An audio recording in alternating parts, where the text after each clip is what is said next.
Hey there. Subscribe to my channel and also press this bell icon so you can get latest video notifications. And this is absolutely free. आज मैं आपको बताऊंगी उकाबी ताकत पाने का तरीका। ज़रका शीरी, काले किशमिश नुमा ये बारीक दाने जो कि अमूमन डबल रोटी या केक में डाले जाते हैं, किसी भी आम पंसारी की दुकान से मिल जाएगी। ज़रका शीरी के फवाइद। ये ज़रशक शीरी दिमागी तकवीयत, नज़र की कुव्वत, ऐनक के तोड़ के लिए कुदरत का एक अनोखा तिब्बी जास है।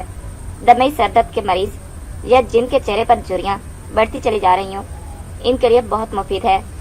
कब्ज, कब्ल अज़ वक्त बुढ़ापा, जिस्म की थकन, तबीयत की थकन, हेपेटाइटिस का पुराने से पुराना मर्ज, जिगर की कोई तकलीफ, काला जरकान हो या पीला, जिगर सुकड़ रहा हो या जिगर का कैंसर बताया गया हो, इन सब के लिए अनोखा तरक्यान है। हुस्न, जवानी, निखार, शादमानी, दिमाग, दिल, पट्टे, आसाब, जिस्मानी कुव्वतें और खोई हुई ताकतों के असूल के लिए इससे बढ़कर कोई चीज शायद आपको ना मिले। इस्तेमाल करने का तरीका। सुबह नहार मुंह और असर के बाद खाने का 1 चम्मच ज़रशक शीरी नीम गर्म दूध के बड़े गिलास के साथ खूब चबा चबा कर खाएं। गर्मी के मौसम में इसका एक अनोखा मजा है। अर्के गुलाब एक छोटा चाय का कप लेकर इसमें 2 बड़े चम्मच ज़रशक शीरी के रात को भिगो दें।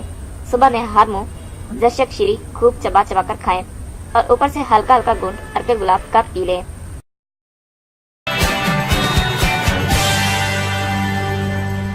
Thank you for watching my video.